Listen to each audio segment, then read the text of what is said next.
Okay guys, hari ni saya nak review dan test ride sebuah jentera daripada Yamaha, iaitu Yamaha MT-25.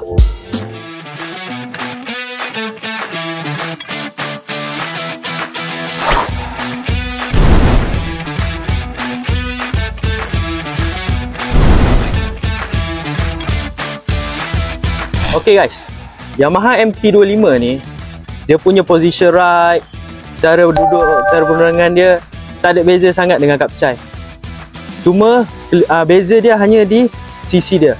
Reka bentuk dia besar, dia ada tank di hadapan, and cara penunggangan dia tak jauh beza dengan Kapcai sebab dia naked.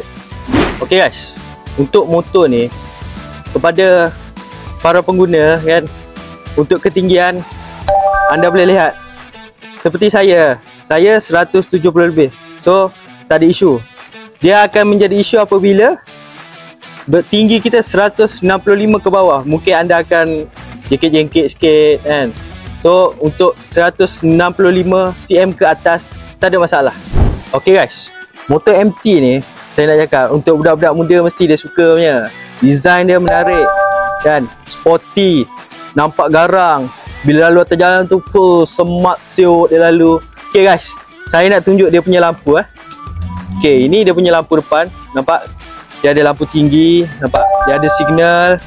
Signal kiri, signal kanan, double signal kan. Lepas tu kita tengok meter dia pula.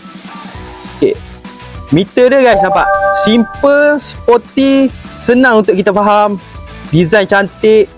Kita mudah, orang kata nak tengok, okay, ini gear, ini RPM, ini kilometer, ini jam, so signal, neutral light, lampu enjin, ABS, nampak smart kan guys. Okay guys, untuk bahagian belakang anda boleh melihat design dia, lampu dia yang cantik, nampak lampu brake dia yang lawa, dan signal yang sporty.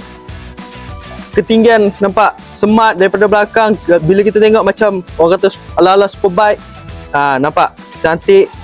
Design yang menarik, lawa, rim berwarna biru neon, nampak tayar yang cantik, kedudukan posisi yang cantik.